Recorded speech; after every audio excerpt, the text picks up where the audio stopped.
state regime media known as Fox News is collapsing and panicking on air. What they are running with right now is Donald Trump couldn't possibly have done anything wrong regarding Epstein, regardless of what the emails say from the 20,000 emails that were dropped from the Epstein estate, because Fox says Ghislaine Maxwell, the convicted child sex trafficker, says that Donald Trump did nothing wrong. They're citing Ghislaine Maxwell. You don't believe me? Look at what Jesse Waters said here. Play this clip. Ghislaine Maxwell said Trump did nothing wrong.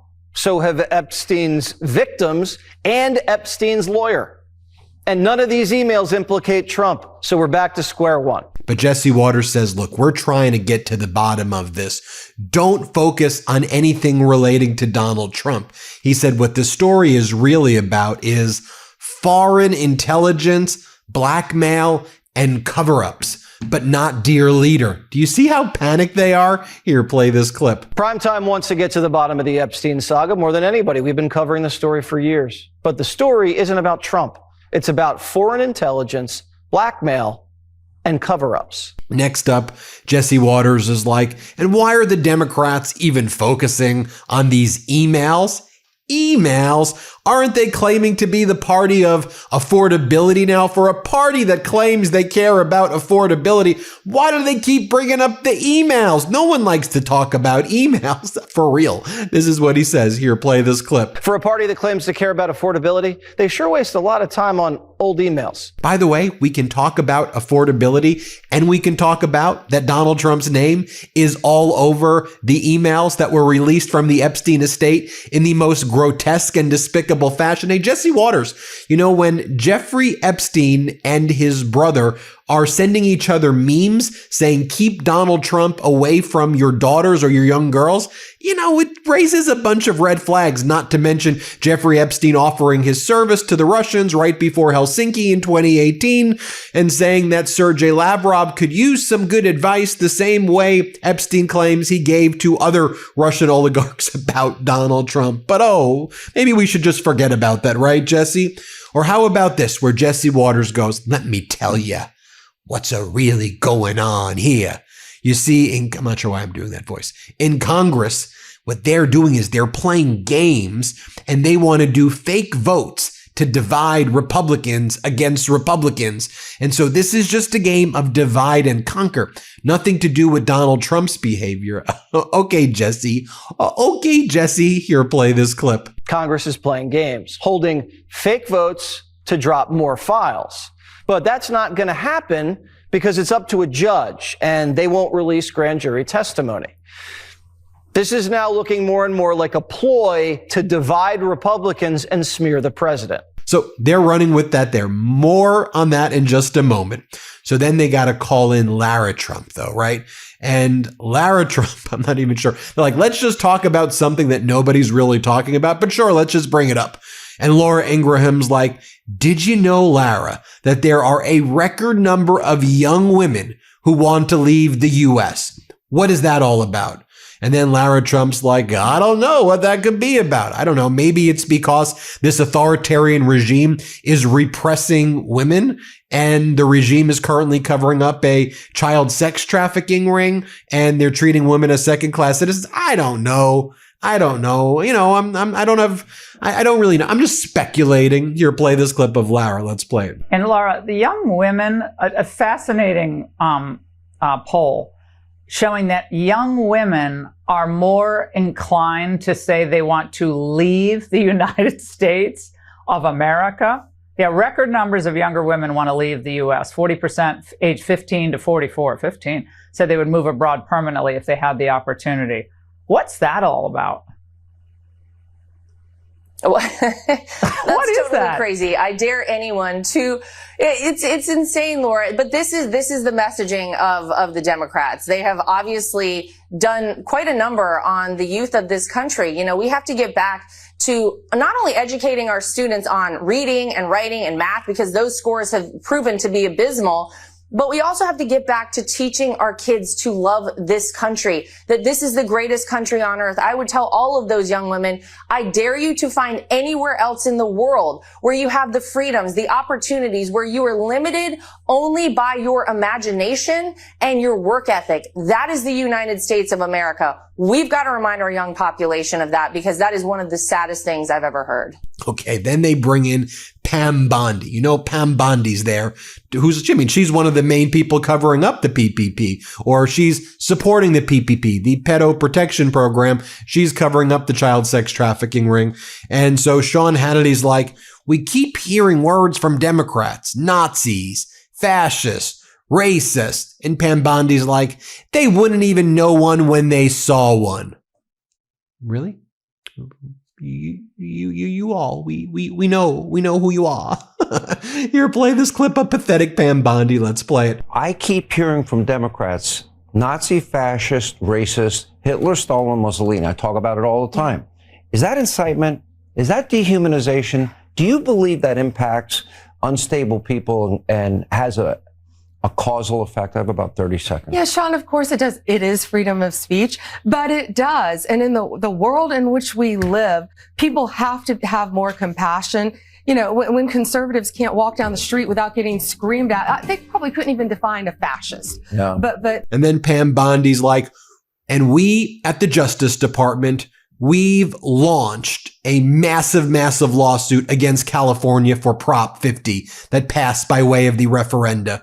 She says they've engaged in unlawful gerrymandering. Don't mind that it was done through a vote by the people, and don't bother with the fact that Texas and all these Republican areas are doing it without a popular referendum. And she goes, we are suing California, and we're gonna keep on suing California. I mean, she's right. She's just an irritating human being. Here, play this clip. listen, they are flat out publicizing what they're trying to do and why they're trying to do it.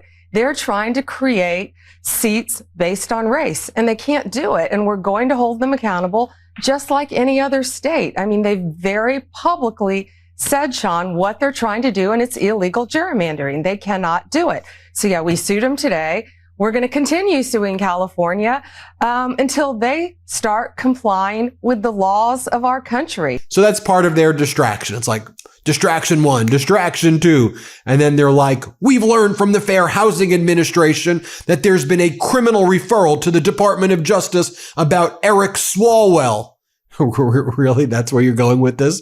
You're just going to make up one of these other fake mortgage criminal cases against Eric Swalwell? Like, aren't these people just so pathetic? This is what they're doing now. Here, play this clip. This breaking just moments ago. Fox can now confirm that California Democrat Congressman Eric Swalwell has been criminally referred to the Department of Justice, accused of mortgage fraud. Senior White House correspondent Peter Doocy reporting live on this breaking news on Eric Swalwell from the North Lawn. And by the way, Congressmember Swalwell came out with a statement saying, I didn't do anything wrong. I'm not afraid of these people. These are fascist, racist, Nazis. You know, he didn't say that, but he said, these are authoritarians.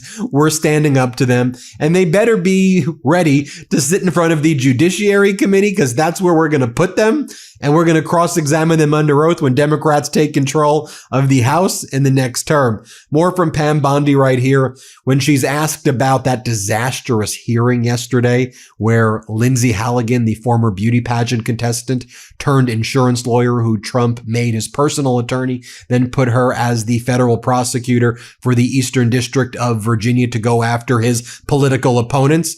And Pam Bondi, and then she was there for a disqualification hearing. And then Pam Bondi says, you know, the Comey indictment's going to be absolutely fine. There's nothing to worry about. I read everything. I read the grand jury transcripts. It's perfect. It's missing, Pam. Hey, Pam, it's missing. Judge Curry today said that the major portion where Lindsay Halligan asked for the indictment, there was no court reporter there, which is unheard of. Also, it seems like she's going to be disqualified. But go on, Pam. Here, play this clip. The Comey indictment's going to be just fine. I've also signed on to that, backing up what Lindsay Halligan did because they're coming after her. I read all the transcripts. She's doing a great job. All of our U.S. attorneys are. The latest court filings, to me, is in layman, extremely damning as it relates to James Comey. Then they brought in J.D. Vance, who has a new haircut. Good haircut, J.D. Great haircut, J.D. And J.D. Vance is like, I want you to all know the reason that inflation is so bad right now is we inherited it from Biden. We inherited it. But I thought Donald Trump saying there's no inflation and that prices are at an all-time low and we've never been richer. So what is it? Did you inherit it? Because what you did inherit, from the Wall Street Journal to the Economist to Bloomberg, they all said that America's economy was the envy of the world. The new administration would inherit the strongest economy in generations. But go on, JD, talk to us about what you inherited. Here, play this clip. We need a good job to pay good wages. We need people to be able to go to the grocery store and actually buy what they need for their family. That takes a little bit of time. And I know that there are a lot of people out there, Sean, who are saying things are expensive. And we have to remember they're expensive because we inherited this terrible inflation crisis from the Biden administration. But you've already seen signs that things are getting better. The price of eggs has gone way down. The price of energy has gone way down. The price of gasoline has gone way down. And as we know, when the price of energy goes down, that starts to filter out into the entire economy. But that also takes a little bit of time. Then they bring on Caroline Leavitt, Trump's chief propagandist. And she's like, Jesse Waters says, AOC is saying that lots of MAGA people are upset and saying that you were right about Trump. Watch what Caroline Leavitt says. Here, play this clip. Well, AOC, and let me know if you believe this, is saying that MAGA Republicans are coming up to her and say, man, I was wrong about Trump. I'm with socialism now. Do you buy that? Absolutely not. In fact, I'd like to see some of the people who actually said that to AOC and check their ballots and see if they actually voted for President Trump, because I can assure you MAGA Republicans oppose everything that AOC and the modern day Communist Democrat Party stands for. More Jesse Waters here whining about the Epstein emails that were released. And Jesse Waters like, you know what? There's just a lot of innuendo, like Russia, Russia, Russia. There's nothing to worry about here. Oh, you want to talk about Russia, Russia, Russia, Jesse? In these files, you have Jeffrey Epstein, Russia, Russia, Russia, talking about consulting with the highest people in Russia, Sergei Lavrov, to consult about Donald Trump right before Helsinki. And we also know that Jeffrey Epstein had Russian bank accounts from JP Morgan Chase suspicious activity reports. But go on. Oh, and by the way, who Jeffrey Epstein was emailing was the former prime minister of Norway about meeting with Sergei Lavrov and other Russian oligarchs. But go on, Jesse. Sure, Jesse, you're playing this clip. You know, Jesse, how convenient was it as the shutdown ended? Out comes the Epstein files. And for like 2 hours last night, it captivated the lemmings in the media. We stand by and we just watch it collapse like Brian Stelter on a wicker chair. It's like, are you at all surprised by the timing of that? No, obviously they had it, and they only released 3 emails at first. Yeah. Mm-hmm. And the Republicans were like, we're not going to play that game. We just dumped it all. And then you saw the context, and the context was he never did anything. It's a lot of innuendo, and they're going to smear him with that, just like they did with the Russia hoax. You hang this dark, foreboding cloud over the president's head, and then everybody plays guessing games, and all of a sudden you lose the House. It's not going to happen this time, because now and online, we can go and expose the BS instantaneously. More from J.D. Vance right here saying, but Donald Trump's just so great at compartmentalizing. Play this clip. What have you learned from President Trump? I mean, he is a force of nature. He is. I've known him 30 years. What have you learned from him? You know, a few things. Number one, the president is amazing at compartmentalizing things. When something is going on, there's always a crisis. The very best day in the West Wing, there's at least one crisis somewhere in the world that somebody's putting at your desk. The president has an incredible ability to sort of say, okay, focus on that for 15 minutes and then go and focus on something totally different for 15 minutes. That's not naturally how I am. If something bad is going on, I tend to want to think about that thing and solve that problem before I go on to something else. The president is incredible at that compartmentalization. I think that's one of the reasons why he can handle 10 different problems at once, is because he's able to troubleshoot and then move on to the next thing, troubleshoot and move on to the next thing.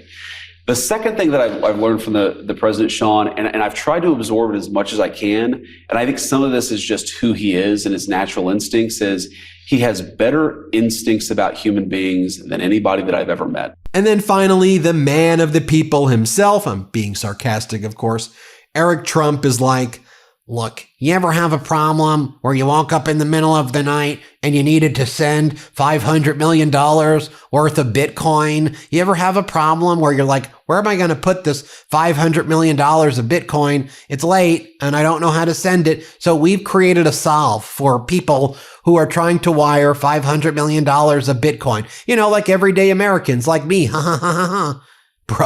Bro, here, play this clip. There's no reason at 5 o'clock on a Friday afternoon, I shouldn't be able to send out a Swift wire transfer. You know, right now you can't. I try and make a transfer every single week, and you're trying to push before the 5 o'clock deadline to either receive money or to get it out.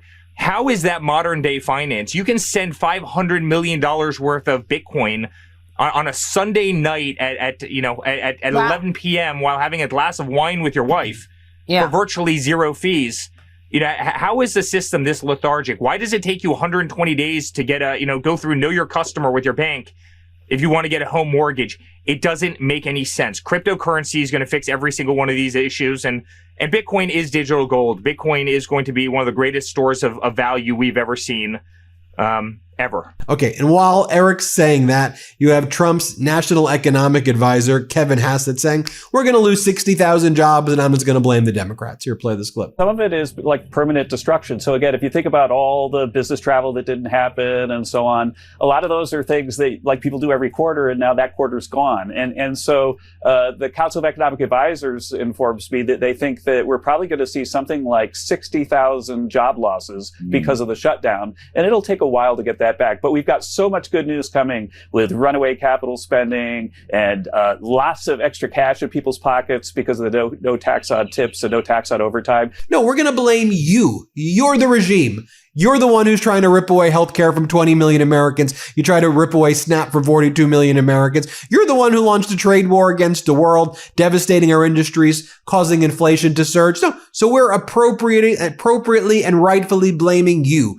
This vile, evil, stupid, dangerous, awful, failing regime.